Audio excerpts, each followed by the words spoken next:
Welcome, everybody, to another episode of Positively Trek. I'm Dan Gunther, and joining me for this episode is a returning favorite to Positively Trek, Brandi Jackola. Welcome back to the show. Thank you. Favorite of Dan. Favorite Absolutely. of Dan's. Not favorite of the audience necessarily. Oh, I disagree heartily.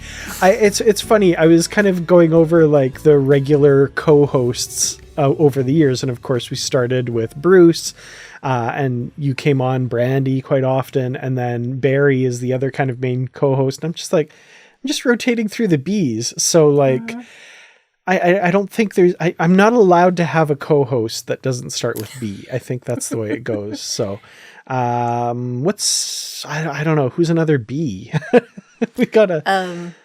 I'm sure that there are many. See, that's the thing. When you're trying to think of them, you can't. It's like your brain just empties itself out and says, no, thanks. Well, I'm happy to have you as one of my regular Bs on the show. So thank you so much for joining me. And the reason you're joining, because traditionally you're with us for the comic episodes, and a big crossover event started this week in the Star Trek universe from IDW Comics. So we haven't touched on the comics in a while. We've kind of been leaving them alone for a little bit. But I thought this was a good time to kind of jump back into it and get started on Lore War, which is this big crossover event between the Star Trek and Star Trek Defiant comic series. It's the big crossover event of the year, featuring, you guessed it, Lore and his shenanigans in basically taking over the universe, which is interesting. Yeah. And when was that ever not in his plans? Well, I remember way back when we started talking about this ongoing Star Trek series and Lore being a main character in the Defiant spinoff. And we were talking about how long is it going to be? How long is it going to go before he betrays everyone? And well, here we go. We figured it out. It's well, he betrayed them a while ago, but his plans came to fruition here right after, I guess, issue number 30 of the Star Trek series and 25 of Defiant, somewhere in there. So yeah, not too bad. Yeah, well, we saw it coming. We knew it was coming. Everyone knew it was coming. So this shouldn't come as a surprise to any of the readers, but it's definitely not exactly what I expected either, which is not a complaint. No, and yeah, so this all kicked off a few episodes ago, I guess, where they were in the Pleroma, that kind of weird space where the gods just all hang out, I guess. Yeah. And if I'm recalling correctly, it's been a few issues now. I think Lore set off some sort of positronic bomb or tachyon bomb or something. And basically is now able to rewrite reality. And I kind of enjoyed how the comics did it up to this point, because the Theseus and Sisko's crew were at the center of that. So they've been dealing with it for a few episodes as they're kind of trapped in this area of no space because it's all being rewritten. Meanwhile, and I was kind of wondering about this at the time, the Defiant stories kind of continued on as usual. And it was like no indication that something weird was happening. But in the last few episodes, there was kind of that like, we got a weird report from Starbase so-and-so that their stars are disappearing and now we can't raise the starbase. We don't know what's going on. And this kind of rewriting of reality has like spread and is now taken over. And that's where we find ourselves now. So interesting, kind of setting this up, and then this very strange set of circumstances we find ourselves in with Lore, basically, like I said, having rewritten reality to make him the supreme ruler of this very, like, he's worshipped as a god. It's kind of a very fascist environment.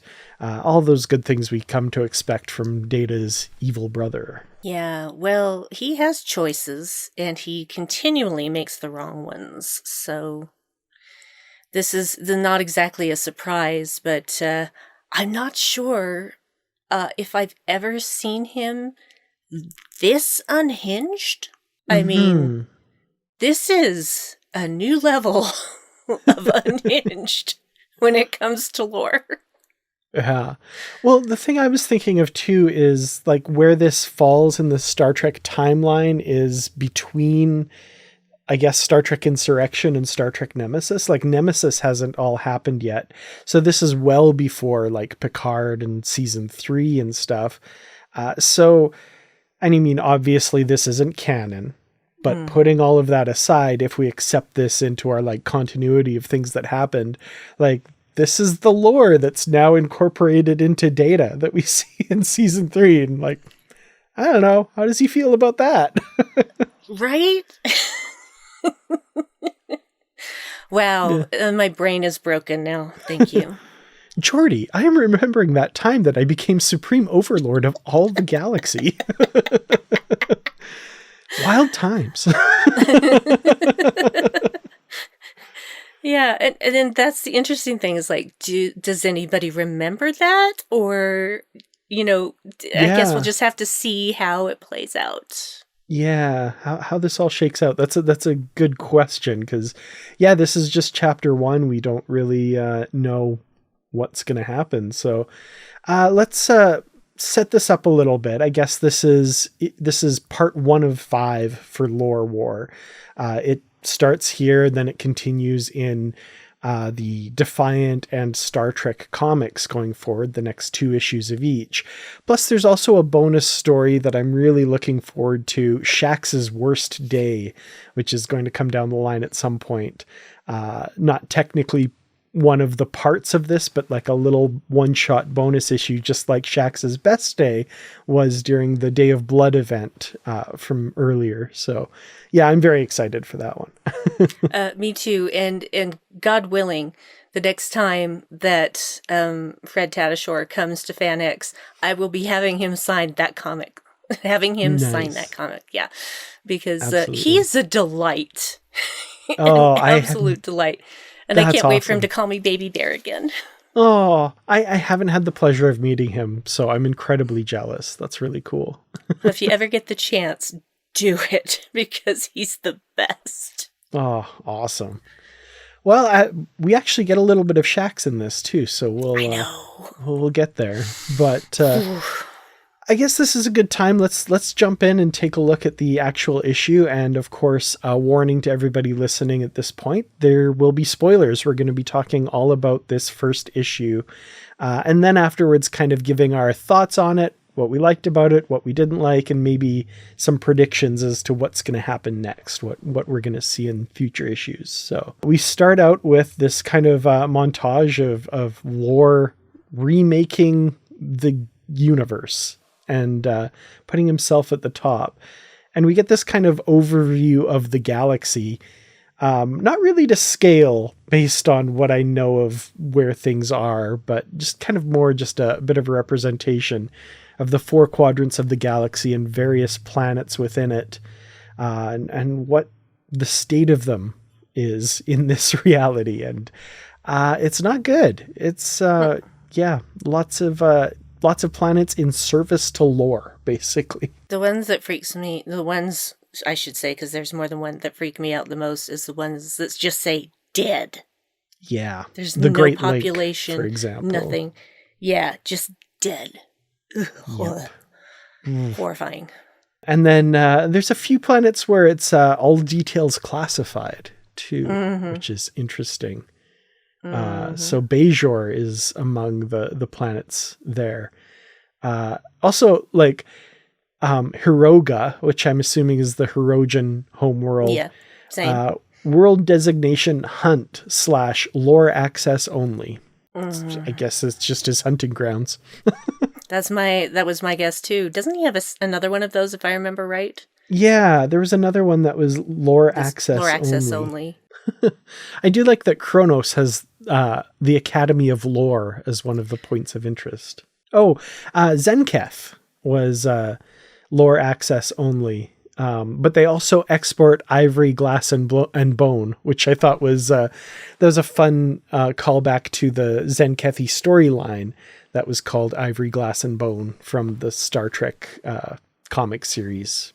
I think that was volume 2. So yeah, we catch up with the Sisko family. We have Benjamin, Jake, and Jennifer alive and looks to be laborers for this society on Earth. And Sisko looks a little different. He's got his full head of hair, but also this kind of thick beard.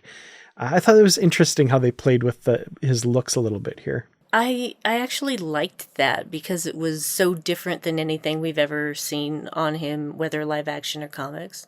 So, because at first I'm just like, well, okay, I can tell by the dialogue that that's Sisko, that's Ben and Jake, and oh, this is Jennifer. Oh, okay, this is gonna be different. So yeah, it was. I think it was a nice look, and I think it's interesting down the road a little bit as well. So, but yeah, sure. I kind of was into it. Yeah, definitely. And we find out that in this changed reality, he's still working with Beverly. Not Crusher, but Howard. She still has the Howard last name here. I thought that was interesting that, like, they're still working together in this changed reality. So the Theseus crew, I think, will have to be reassembled at some point, and he knows where at least one of them is. Yeah, it has to be the direction it's taking, or else why have this story? Mm-hmm. And there's little hints that Benjamin, we're not at the point where he realizes everything that's happened yet, but there's like these weird little hints that, for example, he says he's more of a gumbo man when it comes to food. And she says, "What's gumbo?" He's like, "Honestly, I couldn't tell you." Like, he's got these little insights into this reality that's different. So, which makes me wonder, in this reality, did Beverly never have children? Yeah, I wonder about that. Does Wesley exist or Jack? Yeah. Yeah. Well, Wesley exists regardless of this universe. So that's true. Yeah. Yes. He's got an easy out in that regard. Yeah. Yeah, he's gone beyond, needing to have existed in a particular universe for him to actually exist. So he's got that's my head to think about, but yeah. I know, right? But and yet it's just fun. So Sisko is walking home, I guess, after this hard day of work, and someone yells out to him to defend himself. And we quickly realize this is Kahless, the clone of the original Kahless, who, of course, was the big villain for the first part of the Star Trek series and has gone on a very interesting journey in the Star Trek comic series in just the last few issues. So Kahless, as I said, he's been on this interesting journey and he finds himself here knowing that reality has changed, and basically has Sisko grasp the sword of Kahless, which allows him to see what reality was before it was all changed. And I love this full page here where we see all these highlights from Sisko's life. And I'm assuming all of this, like, I wonder if it was like Picard in The Inner Light, like if he just lived this whole other life in that time, or like what the process there was. But yeah, we see all these moments from throughout Sisko's life, stuff we've seen in Deep Space Nine, fighting Dukat in the fire caves, for example. And then stuff from the Star Trek comic series, the sharing the meal with the Theseus crew, and that time he grew and aged thousands of years in ancient Bajor's past, which there's a story for you. That is definitely a story for you. So he's up to date now. He knows all about lore and what's happened, and he remembers everything. And I love this moment here. Kahless has done this to gain an ally to set things right. And Sisko's going to leave, and he says, "Where are you going? I did not come to this desolate place just to once again lose my only ally." And Sisko says, "You don't get it, do you? you're not the one losing something tonight. And it shows Jennifer and Jake asleep in their shared quarters there. It was just such a touching moment, that like, yeah, they're going to try and regain this world that they've lost, but from Sisko's perspective, he's lived this whole life here and he's made a home and he's losing all of that. As terrible as it is, it's still the life he's known, right? Yeah, and that's the hard thing. It's like he can't undo that knowledge. So there's no way to go back. He's now on this path and he has to walk it.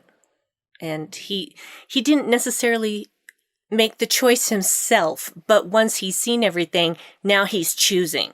He is choosing now. So he's not going to let this stand. And we get the scene of him shaving his head and trimming his goatee. That so much. It's he's like, back. Oh, he's yeah. Ben is back, baby.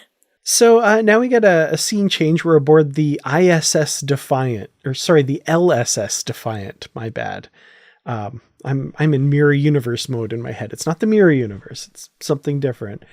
But apparently Alexander is commanding the Defiant here, and the High Admiral is going to be joining them soon from the Enterprise. And it's High Admiral Worf of the LSS Enterprise. So LSS, I'm assuming lore starship, right?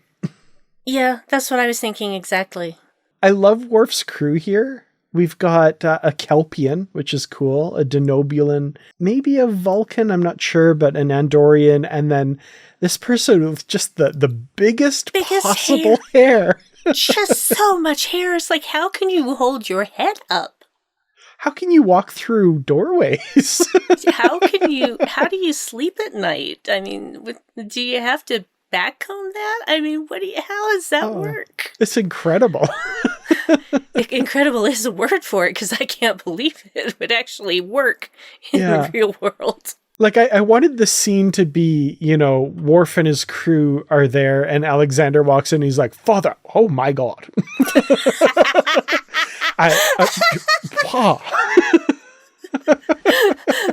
In the name of lore, what is that? That would have been great. Just a little moment of levity. It's fine. That would have been awesome.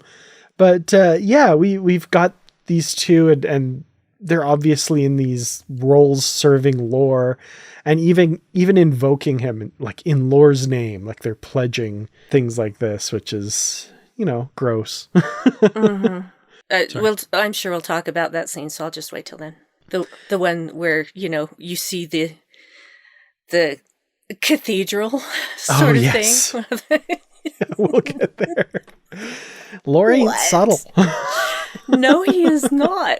Not even a little bit. So we have them pledging to put down this rebellion, basically the Free Syndicate, they're called, who are opposing Lore and his rule and stuff. And this is where we're catching up with some more familiar faces. So we have Nymeera, who is great to see again, the Orion medic from Star Trek Defiant. Here she's, one of these rebels, basically, along with Tasha Yar and Kira Nerys, which is pretty cool. Women getting things done, I guess, in this. Yeah, that's what we do. I don't know if you noticed. We get shit done. Oh, we get stuff done.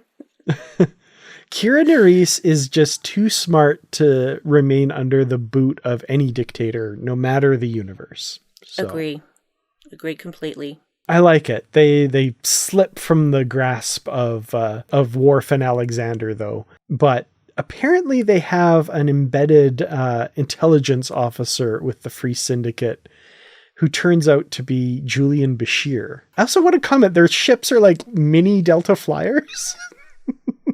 They are, and also the armaments are just over the top. I mean, really. Especially the LSS Enterprise. I'm like, what is this? Come on. Yeah, it reminded me of like the painting of the, I think it was the World Razor was the ship from Picard season 2, I think. Yeah.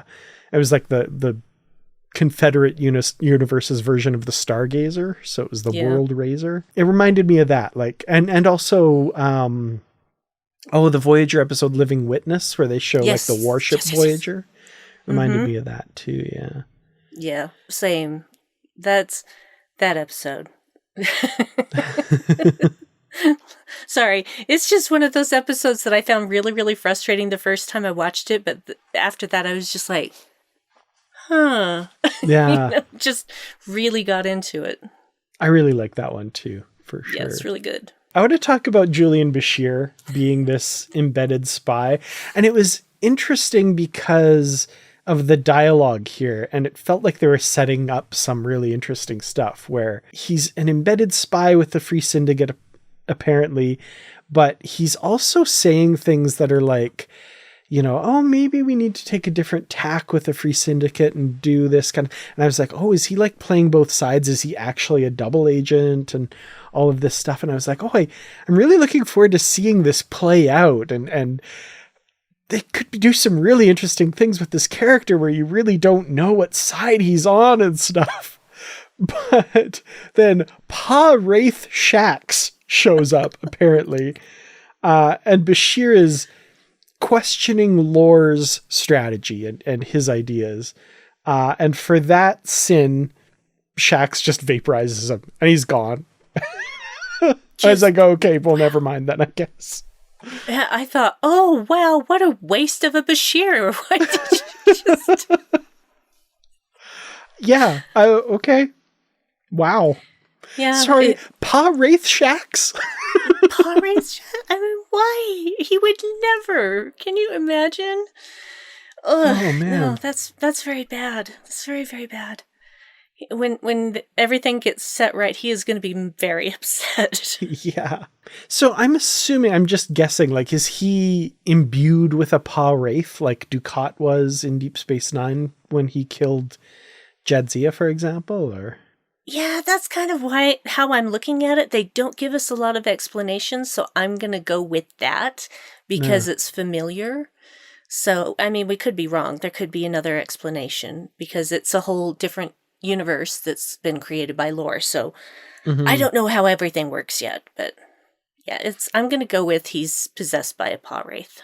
Yeah. I did find it funny that Bashir calls him Pa Wraith Shax. It sounds like, it's almost like a label that would be on an action figure or something.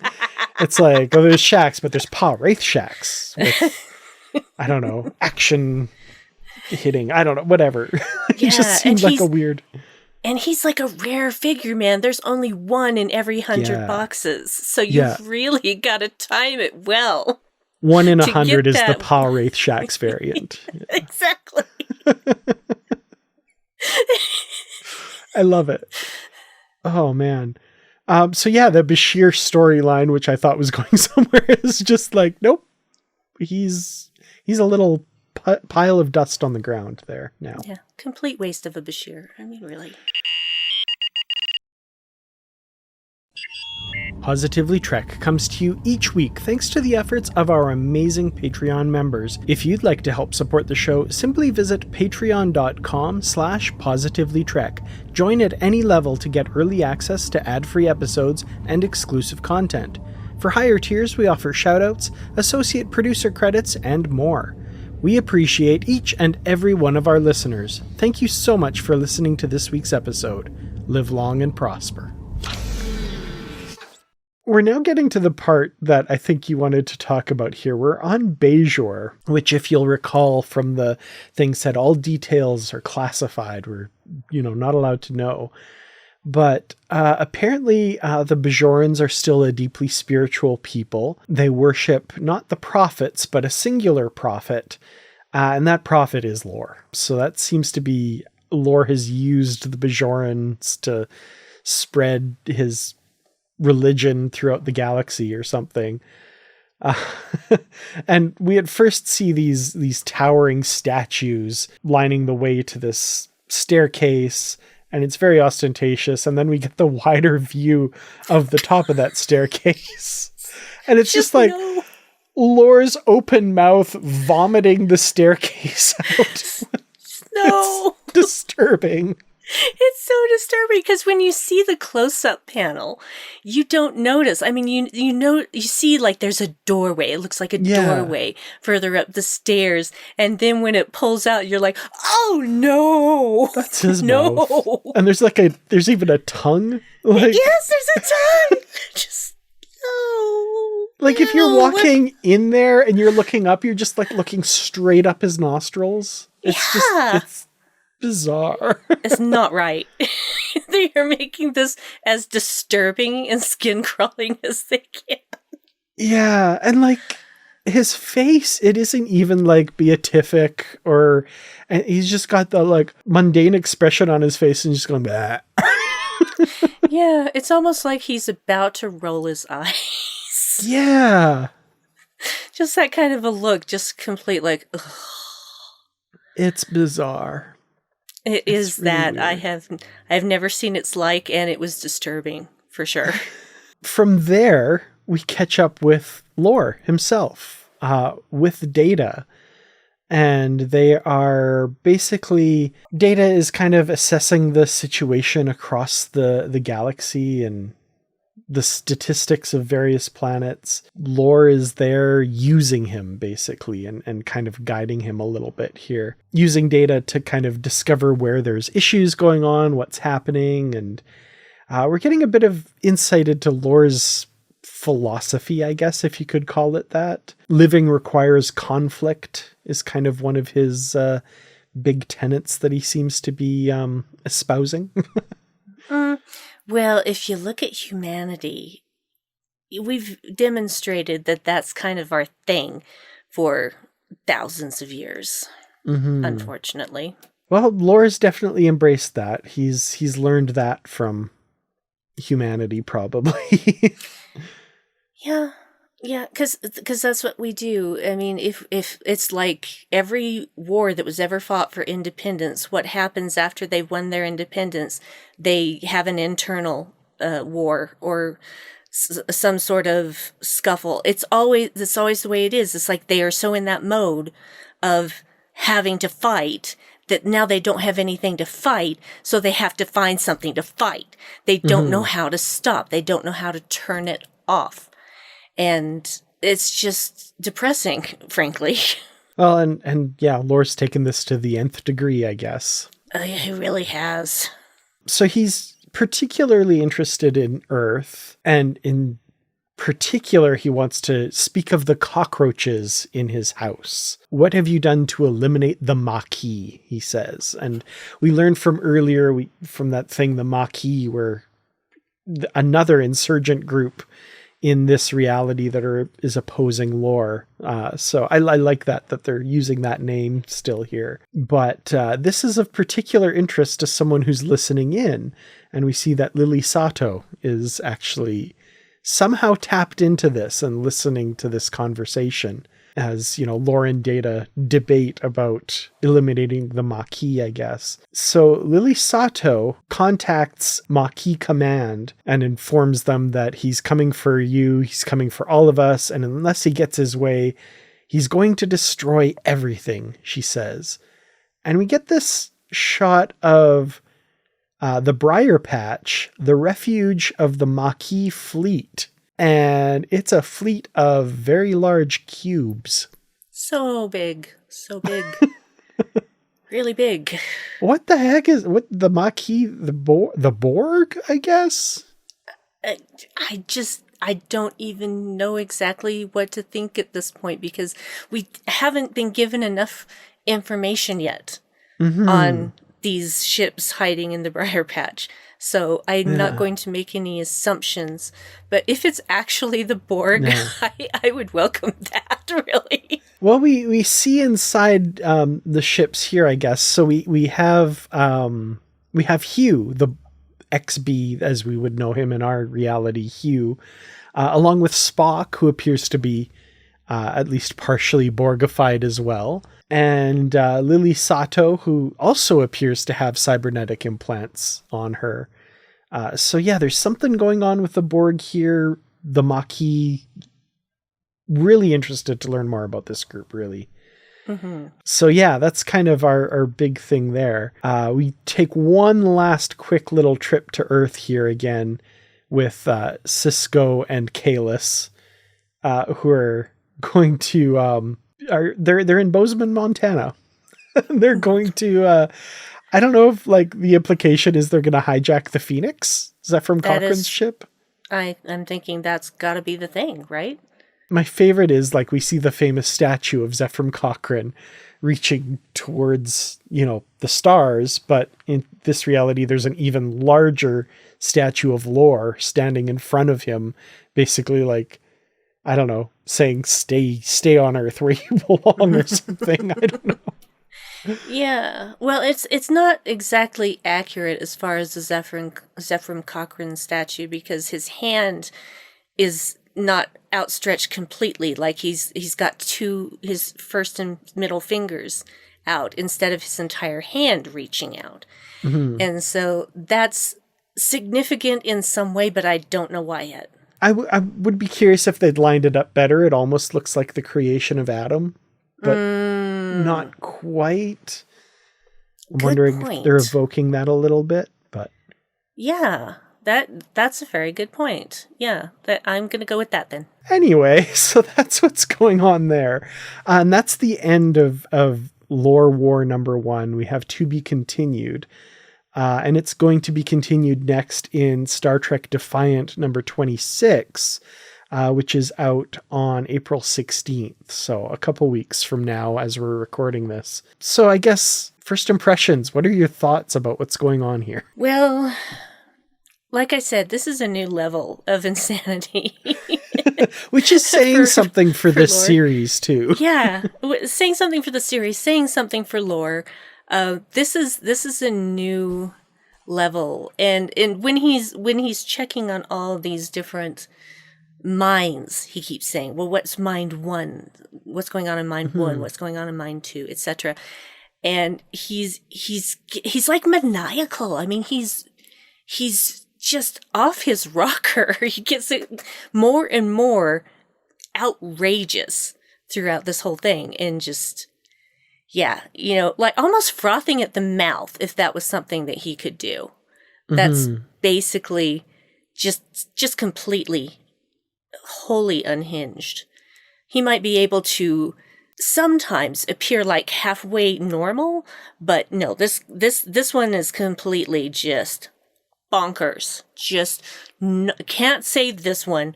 Can't help this one. This one just needs to be dealt with, because there is nothing you can do to reason with an entity who is this insane. Yeah, and I love how like they juxtapose him with Data, so yes. Like it's amplified almost by just how crazed he's being, while Data just answers his question in his total flat inflection, and isn't responding to Lore's insanity, which makes Lore appear even more insane in contrast to that. Yeah, I feel like Data is collecting data. Yes. I feel like Data's got his own thing going on. And his brother obviously hasn't caught on to that.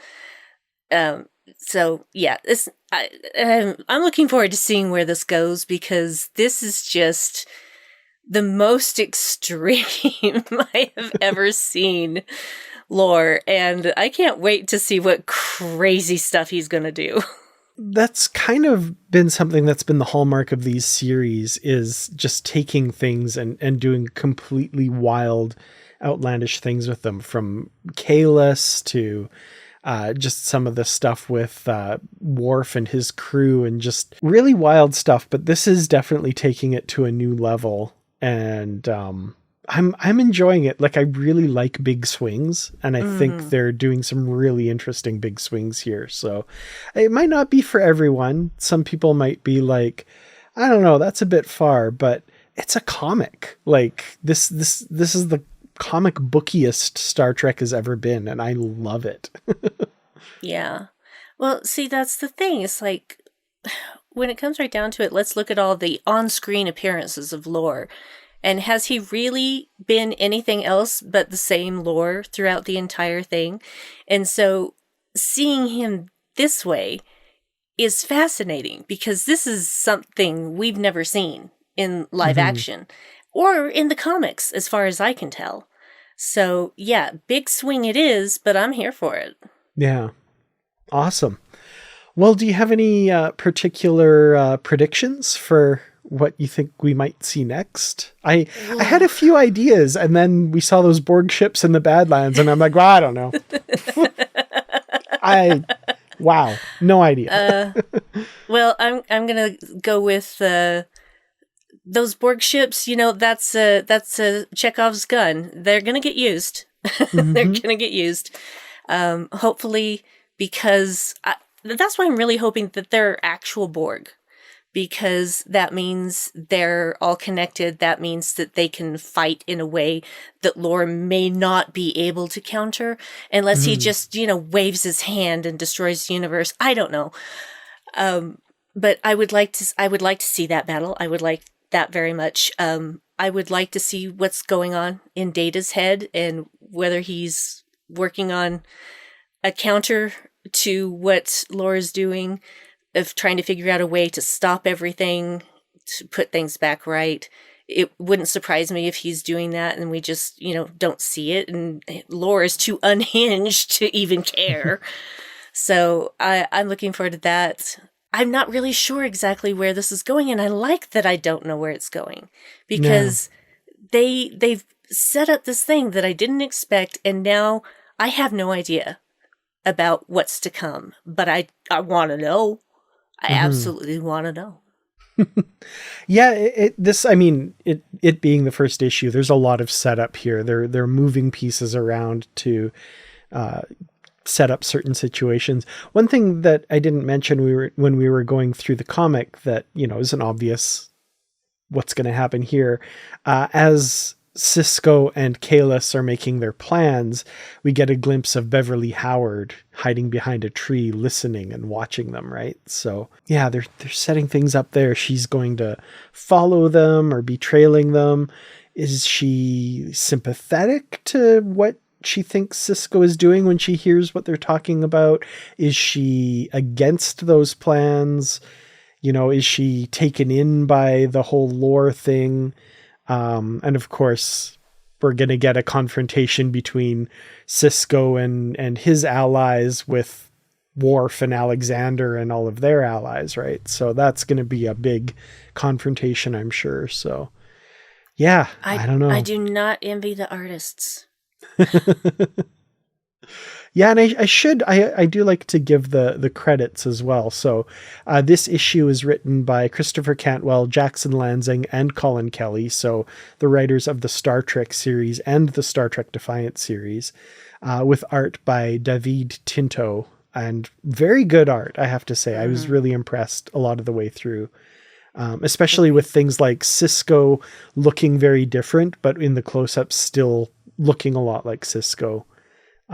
Lore's just maniacal face, really good with that. And I mean, heck, shout out to the big, huge Lore head temple on Bajor. Like, that's wild. It's so weird. It's just uncomfortable, and it's horrifying. It is horrifying. Well, I guess, that's about it for this issue. We should definitely get back together to cover the second part of Lore War in a couple weeks' time. So Star Trek Defiant number 26. We'll jump in with part 2. So hopefully everybody enjoyed this. If you'd like to reach out to us, positivelytrek@gmail.com, and of course the Positively Trek discussion group on Facebook. Brandi, why don't you tell us about a podcast that I've been enjoying the heck out of, Shield Podulation? Yeah, well, it's your fault that this exists, Stan. What we do is my husband and me, and every 2 weeks we randomly choose a Star Trek episode, which I'm going to have to change the way we randomly choose it because I had to unplug all my Alexa devices. We choose it randomly and then we talk about it and we don't edit anything. So everything you hear is the conversation we had as it happened. We don't edit anything out. If we make a mistake, and oh, believe me, I have made some mistakes, we own it and we make sure that everybody knows that, this is just raw. This is raw and unfiltered, and we have a great time. We're really having a lot of fun. So as of this recording right now, the next episode that we are doing is Deep Space Nine Season 6, Episode 11, Waltz. So we've been bouncing back and forth between Deep Space Nine and a bunch of other things. So a lot of Deep Space Nine. We had a lot of Voyager at first, and now we've got a lot of Deep Space Nine. No complaints either way. We've had some Picard, so a little bit of future. We had a short trek. There's still a lot to go, and we're going to be doing this until we're dead. We're just having too much fun. Awesome. Well, there's lots of Trek out there, so you're never going to run out, that's awesome. And it's really good. It's a lot of fun. I'm really enjoying it. So, thanks. Well, thank you everybody for listening and watching, of course. As a lot of you know, this podcast is now out on YouTube as well. You can see our smiling, happy faces talking about Lore War. Maybe not so much smiling at some of the things happening in it, but thank you all for joining us. And until next time, as always, stay positive. Positively Trek is produced and edited by me, Dan Gunther, and co-produced by Barry DeFord on Treaty 8 territory, the home of the Beaver, Cree, Dene, and Métis people, whose histories, languages, and cultures we respect. We acknowledge the many First Nations, Métis, and Inuit who have lived in and cared for these lands for generations.